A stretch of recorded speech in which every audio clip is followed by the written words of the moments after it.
Hello everyone, welcome to well for you channel. So ఈరోజు recipe వచ్చేటప్పటికి మనం ఇడ్లీ పిండిని వెరైటీగా ఒక పాన్ కేక్ టైప్లో తయారు చేసుకుందాం. సో దీనికి వచ్చేటప్పటికి అంటే స్వీట్గా అనమాట. సో ఇది వచ్చేటప్పటికి ఇడ్లీ పిండిలో మనం పచ్చి కొబ్బరి అలాగే బెల్లం అనమాట.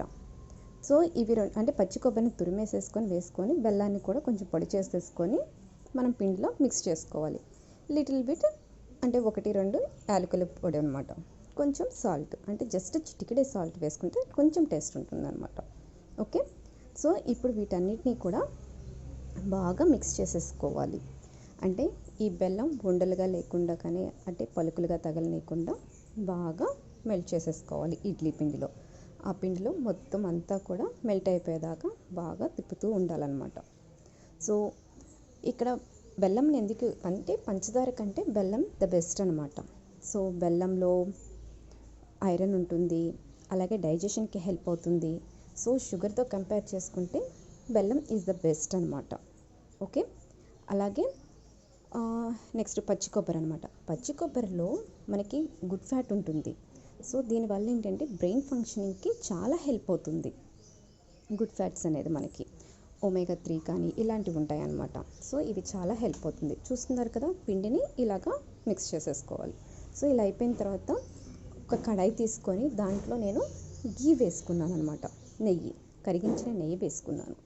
సో కొంచెం ఒక 4 స్పూన్స్ అలా వేసుకోవాల్సి వస్తుంది, ఎందుకంటే ఇడ్లీ పిండి కదండి, సో అతుక్కోకుండా రావడానికి అనమాట.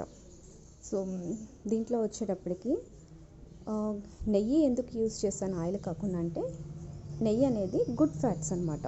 సో మంచి హెల్దీ ఫ్యాక్ట్.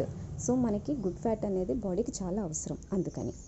సో ఇప్పుడు ఇలా చూస్తున్నారు కదా, అంటే థిక్గా కాకుండా కొంచెం పల్చగా స్ప్రెడ్ చేసేసుకోండి.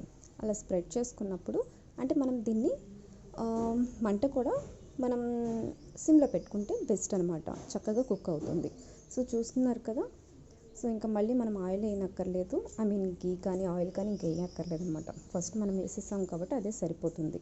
చూస్తున్నారు కదా, సో అడుగు కూడా మనకి కాలిన తర్వాత గోల్డెన్ బ్రౌన్ కలర్లో కనిపిస్తూ ఉంటుంది.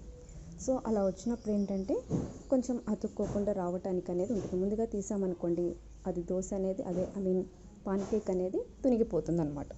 సో చూసారు కదా, ఇలా వస్తుంది. సో ఈవినింగ్ టైం మనం పిల్లలకి స్కూల్ నుంచి వచ్చిన తర్వాత స్నాక్స్ టైప్లో ఇది పెడితే చాలా ఇష్టంగా తింటారు. ఎప్పుడు ఇడ్లీనా దోశనా కాకుండా ఇలా డిఫరెంట్గా మనం స్వీట్గా తయారు చేసినప్పుడు ఏంటంటే వాళ్ళు రాగానే ఇష్టంగా తింటారనమాట. సో మీరు కూడా ఈరోజు మీ పిల్లలకి చేసి పెడతారు కదా.